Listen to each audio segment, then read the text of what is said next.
Hey, Shabbat Shalom, Mr. Khan. Shabbat Shalom. Welcome again. It's a pleasure again seeing everybody here on this very special set-apart day. Today, according to our calculations, is going to be Yom Teruah, according to the festivals of Yahuah, and pronounced in tones, Yahuah. So today is a very special day, and again, I'm glad that everybody was able to make it, as we're going to try to commemorate this very set-apart day. What we're going to do first is we're going to blow the shofar 7 times. I myself, Morey, you're going to be using. Oh, you're going to be using. You're going to be using Zakar's shofar. Hey, listen, man.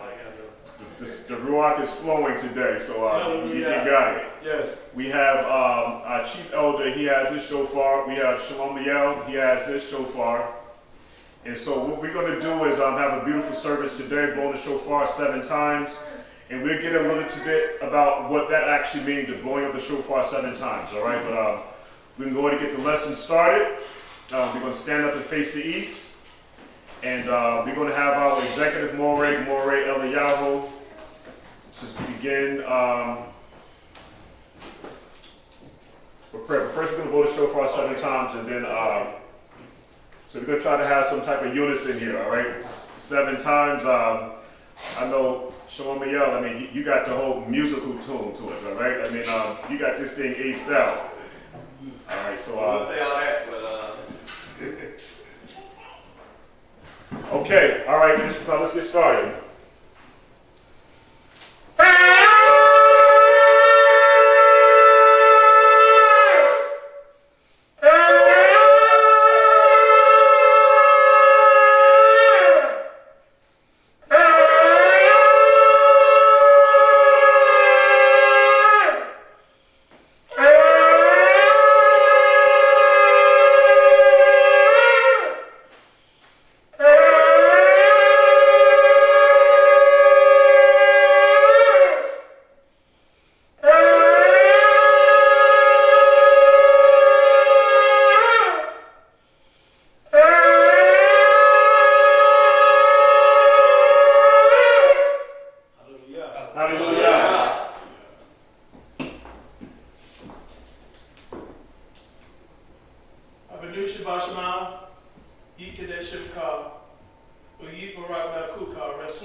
Obviously, Mishpachah today, as we know, is a very special day, Yom Teruah, and we're going to be honoring the festivals of Yahuah today. And the one that we're going to be observing today is Yom Teruah. The title of today's class is Yom Teruah, Festival or Feast. Festival or Feast. But before we get started, let's begin by giving all esteem to the Father of Yahuah for his love, his mercy, his understanding, and his compassion. Let us also be mindful of his commandments, his laws, his statutes, his ultimate love gift. And everybody knows who the ultimate love gift is, right? Yes, okay, all right. This is Yom Teruah. We're going to have a nice time today. So the Father's ultimate love gift is Yahusha Mashiyach. And of course, his salvation plan to redemption. That's going to be very important. We must make sure that we understand the Father's plan for redemption. So we're going to need some class participation here. We want to make sure everybody's on the same page. We all understand the Father's salvation plan. So question, when we look at Yahuwah's salvation plan to redemption, again, when we look at Yahuwah's salvation plan to redemption, Is it a festival or a feast by definition? That's the question again. When we look at Yahuah's salvation plan to redemption, is it a festival or feast by definition?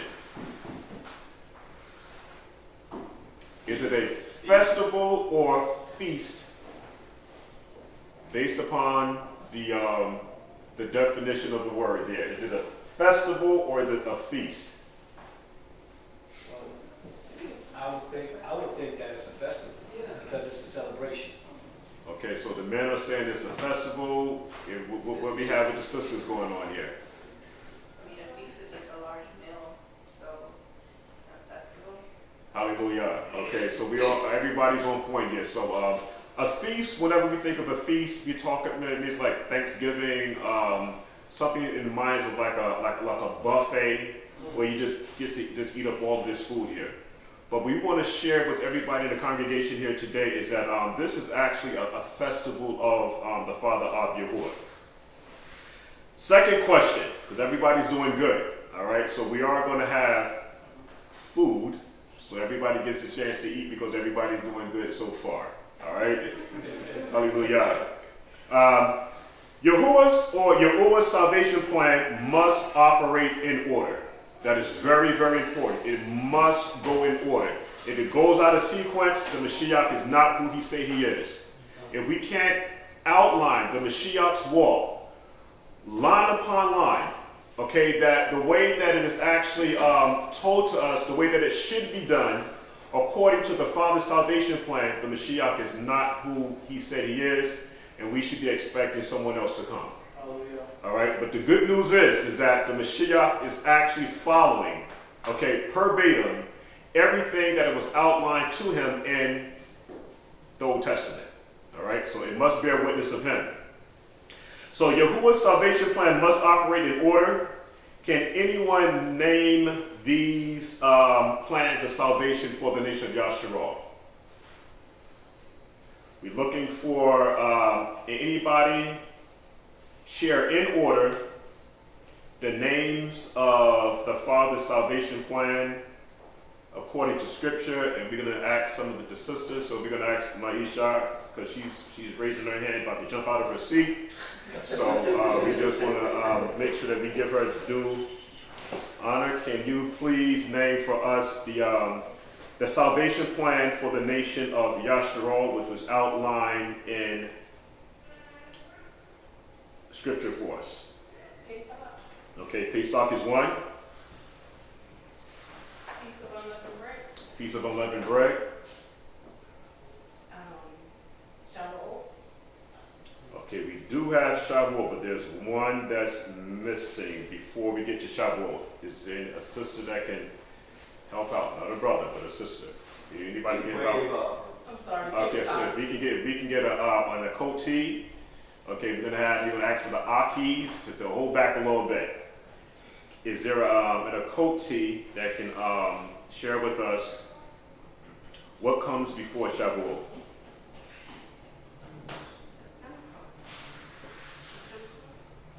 Okay, we have Pesach, unleavened bread. There was one more before we get to Shavuot. No worries at all. Can Shalomiel, can you share with us what festival comes before Shavuot? The wave offering. Okay, first fruits, wave offering. Hallelujah.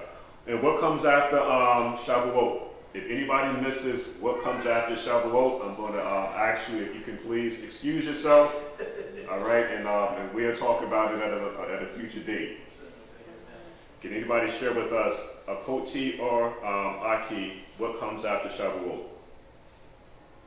Not everybody raise your hand at one time. Would it be a second Pesach, or are we going straight in order? Because you know. In order for the Mashiyach to be the Mashiyach, we're going to have to go in order. I just want to make sure that that's clearly understood. It has to go in order. So after Shavuot, can a sister share with us what comes next?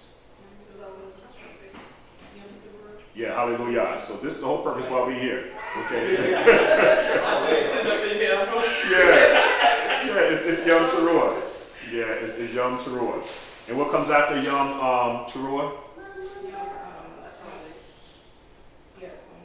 Right. Right, the Day of Atonement, right. Yom Kippur, and what comes after Yom Kippur? Hallelujah, the Feast of Sukkot. So everybody did very well, understanding the Father's salvation plan. Now, this, the Hebrew is going to be very important. Extremely, extremely important. So for this word right here, Teruah, we have this spelled Tau. This is this letter right here. Look at this letter here. We have the Resh. Then we have the U, which is like this. Then we have the Ayin. And we have the Hey. This word here is Teruah. And you might see some places where it's spelled with two R's. T-E-R-R-U-A-H and T-E-R-U-A-H. So Teruah. Anybody knows what Yom Teruah is all about? I mean, I'm going to have to make sure everybody, where's my brother at? The car that ran away from me with no problems. We can get him at the next go round. What do we have about Yahuah? What is Yom Teruah? Where we get forgiven. Okay. Anybody else? Any sister wants to share with us what is Yom Teruah? Because again, understanding the Father's salvation plan is very, very important. Because the reason why we're here is because of the Father's salvation plan that He had outlined for us from the very beginning. So it's very important for us to have some type of understanding of the Father's feast days. The reason why is because someone could come up to you at any given point in time and say, well, listen, you know what are you doing? You don't celebrate Christmas. You don't do New Year's. You don't do Easter. You don't do 4th of July. You don't do, Labor Day, Memorial Day. You don't do those days there. So how do you actually commemorate, or how do you actually build your relationship with the Father? So what is it that you do? What sets you apart? Is there a salvation plan? So all of us should have some basic understanding of what connects you back to the Father again. So Zakane, our chief elder, here we have him. He's going to share some light with us. Well, I think Yom Teruah is actually ushering the arrival of Mashiyach. Hallelujah. Absolutely right. Very, very correct. Absolutely. So we have Yom Teruah as the day of shouting, the day of the awakening blast, sounding the alarm. Like Zakane said here, we have the coronation of the king, the opening of the gate. And this one is extremely, extremely important. We have the opening of the books. The opening of the books. That is very, very important. And see if I can find that one for us right quick. That's in the book of Shemot. Bear with me 1 second, Mr. Carr. Because we all know the story how Israel descended with the golden calf. Let's go to the book of Exodus, the 32nd chapter. Watch how important this is. The book of Shemot, the 32nd chapter, verse 30. I'm going to read at verse 29 first. For Moshe has said, consecrate yourselves today to Yahuah, or Yahuah, even every man upon his sons and upon his brother, that you may bestow upon you a blessing this day. And it came to pass on the morrow that Moses said unto the people, you have sinned a great sin. And everybody knows what that great sin was, right? The sin of the golden calf. So we collectively, as a people, we have sinned a great sin. Now I will go up unto Yahuah. Peradventure I will make an atonement for your sins, or your sin. Now watch how important that is. The nation of Yashra'al committed the sin with the golden calf. We have Moshe now is going to go and actually want to intercede. One man wants to intercede for the whole nation. The whole nation. This is a prophetic shadow picture of the Mashiyach. So he's asking the Father to forgive again the whole nation. I will go and intercede for the people. Now, and Moses returned to the sovereign and said, oh, this people have sinned a great sin, and have made them Elohims of gold. Yet now, if thou wilt forgive their sin, and if you will not, because people say, listen, nobody can die for another man's sin.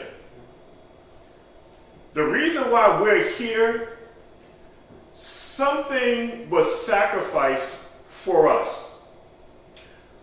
The sacrificing of bulls and bullocks and rams, that wasn't sufficient. But I find it real interesting here is that we have Moshe here now, is willing now to be that atoning sacrifice for the nation of Yashra'al. Because the penalty for sin is, anybody knows what the penalty for transgression is? Death. Okay, then so Moses now wants to take on this responsibility in being the atoning sacrifice for the nation of Yashra'al. Yet now, if thou wilt forgive their sins, and if not, blot me, and the word blot me is a Hebrew idiom for atonement. If not, blot me, I pray thee, out of your book, which thou hast written. Now watch verse 33. And the sovereign said unto Moshe, whosoever hath sinned against me, him will I blot out of my book. So, what I just want to share here is that, like I've been saying for the longest, every single thing that we do is being recorded. There is nothing that you're doing that the Father is not watching and recording. Every single thing. Just even share with you, there is a messenger that's addressed or assigned to each and every one of us. A messenger. A lot of times you might call it my little spirit, or there's something that's telling me to do X, Y, and Z. That's what we call, some people, your guardian angel. They call it that. But I'm just here to share with everybody, there's a messenger that's walking with every single last one of us, and everything that you're doing is being recorded. Your name is actually written in the book. So if you find out on the day of judgment that your name is not in the book, the reason why your name is not in the book is because of something that you did wrong. Your name is there. Only thing that we have to do is make sure that we follow the laws, statutes, and commandments. Just like Maury said yesterday, it is really, really that easy. Just to be respectful, mindful, and loving towards one another. There's absolutely no way in the world that we can have a bad relationship with one another and yet say that we have love for the Father. How can we say that we love the Father who we can't see, but our brothers and sisters that we see every single day, we have all in problems and issues with them? It just doesn't make sense. So in order for us to fully operate as a Mishpachah, if there's a problem or an issue, we're supposed to come to that particular individual, talk about it, get it done and over with, and move forward. This is how the body must operate. All right, so I just want to make sure that everybody understood that. There is a book that the Father has set up, and in that great day, we all would be held accountable. It's also called, Yom Teruah is also called Jacob's trouble. It's also talking about the coming of the Mashiyach. So, the 7th month is very important. Meaning now is that not everything is going to happen in the 7th month, but Yom Teruah is so important where we can have an event that's happening this 7th month, the next 7th month, and the next 7th month, and so forth and so forth.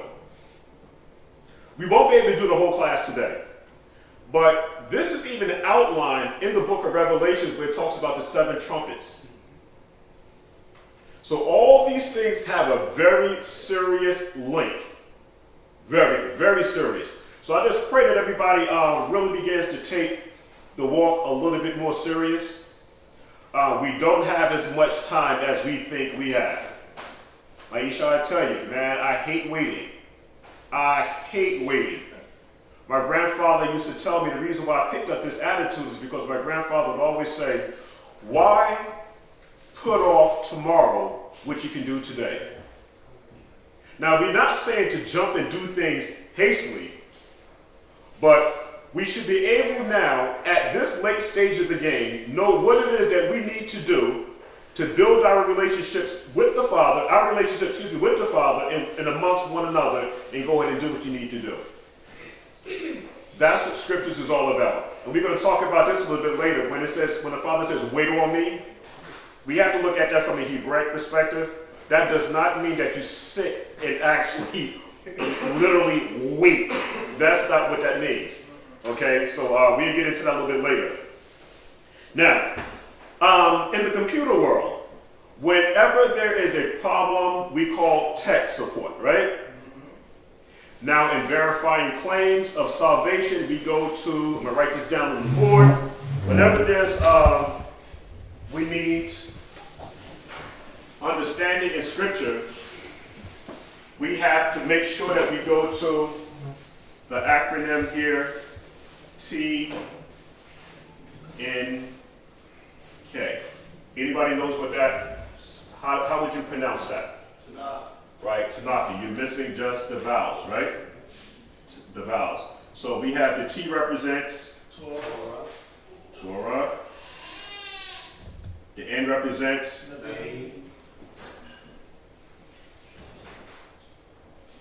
the K represents all these super scholars. Hallelujah. Torah means instructions.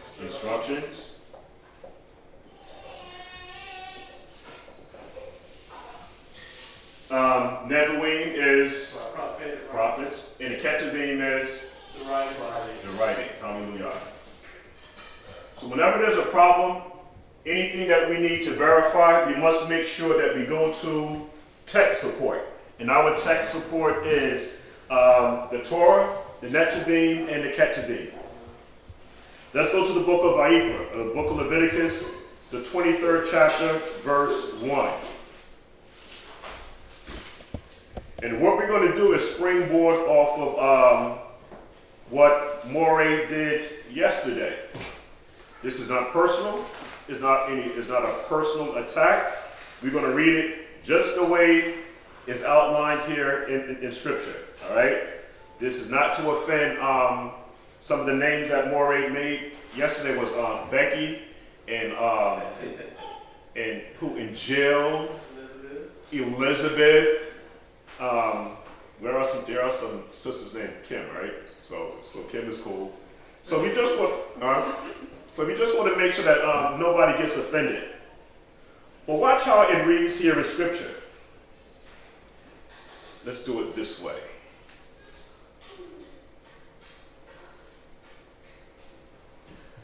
We have in Vayikra, Leviticus, the 23rd chapter, verse 1. It says, and the father of Yahuah spoke into Moses, right? Moshe, saying, speak unto the children of Yashra'al, Israel, right? So we see how now this conversation and this relationship is very, very personal. He's speaking to the nation of Yashra'al. Now, at this point here now, there was already an exodus out of Egypt. Right. And so there was a mixed multitude that came out of Egypt along with Israel. But this is a personal conversation that the Father he's having here. I'm talking to the 12 tribes of Israel, first and foremost. And this is the reason why we had talked about the importance of the festivals, because we talked about first fruits, waving of the sheaf offering. So Bikor, a Bikurim, is going to be very, very important. The nation of Yashra'al is first fruits. You eat first. You receive the blessings first. You are the saints of the Father, all right? You're not the, I think the Hebrew word is zanah, which is the tail. You're not the tail, you're the head. Because of disobedience to the Torah, we became the tail. But that's not our original position. So again, speaking to the children of Yashra'al and saying to them, concerning the feast of Kasadabah, right. So these are not my feast, right? This is not Zakein's feast. This is not Mori Eliyahu's feast. This is not Ma'ishah's feast. This is not Paraj's feast. This is not Shammai's feast. This is not Catherine's feast. And this is definitely not Zabu Yahu's feast, even though we in his house. All right, all right, yeah, but we're going to have a nice time here, though, all right? We're going to have a good time. So again, this is the feast of the Father of Yahuah, which you shall proclaim. To be set apart convocation, these are my feasts. Now, some of the things that we want to look at is the word feast. Anybody know what the word feast is in Hebrew? What did you say? Say it again? All right, yeah, festival or feast, absolutely. We have C-H-A-G. Here in the book of Leviticus, the 23rd chapter, we have the word Moedim. You're correct. You're correct, but we just want to make sure that we're real specific with everything here. So we have the word Moedim. Of the Father which you shall proclaim. All right, so the word proclaim is very important. Parad, do you know what the Hebrew word for proclaim is? Because if you don't know, you're going to have a counsel with you.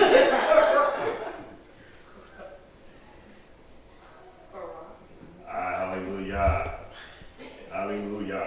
Torah. Okay, so in the word Korah, because we're proclaiming these Moedims, the word Korah is to call out. It's the Strong's number 7121. It means to call out, to recite, to read, to cry out, to proclaim, to call, to cry, to utter a loud, watch this now, to utter a loud sound, to call into, to cry for help, call with the name of the Father of Yahuah. So that's enough definition there. The next word we have, we know the word, it have here holy, you know that means to be set apart. And then we have the word convocation. And the only thing that we did with the word convocation, we had talked about this a little bit before. Only thing that we're going to do is just add a letter. Because in Hebrew, you can actually add and drop letters. So it's now mikra. So the word convocation means mikra. And what we want to do with the word mikra, let's look into that definition a little bit here.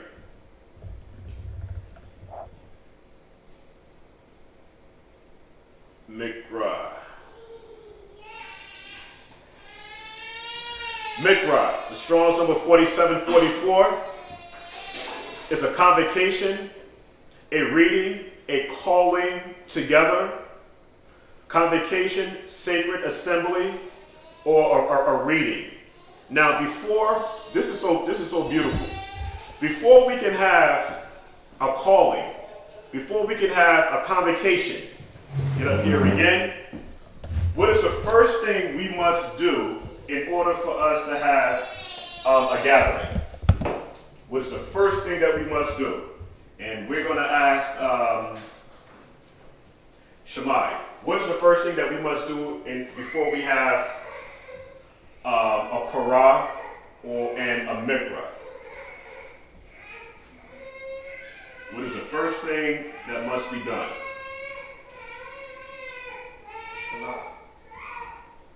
Who said that? Well, I said, Oh, you ventriloquist? Yeah, okay, yeah. So we got the ventriloquist here. But good, we're going to help each other out here. But you must have attention, all right? So again, that's going to be very important when we begin to understand Yom Teruah. And everybody knows what the word Yom means, right? Right, it means day. And we already went through some of the words for the word Teruah. So Shemai, listening, is going to be very, very important. Extremely important. Now let's go down to the book of, we're going to stay in the same book. We're going to go to verse 11. Verse 11. No, actually it's not 11. It's going to be 23. Let's go down to 24. And this is where we're at today. It says, speaking to the children of Yashra'al, so again, this is personal. Speaking to the children of Yashra'al, saying, in the 7th month, in the first day of the month, you shall have a Shabbat. So this is a Shabbat, a memorial of blowing of trumpets. It is a set-apart gathering. Again, it is a set-apart gathering. You should do no servile work therein, but you should offer an offering made by fire unto the Father of Yahuah. Now, let's compare that now to the book of Bereshit 1:14. Bereshit 1:14.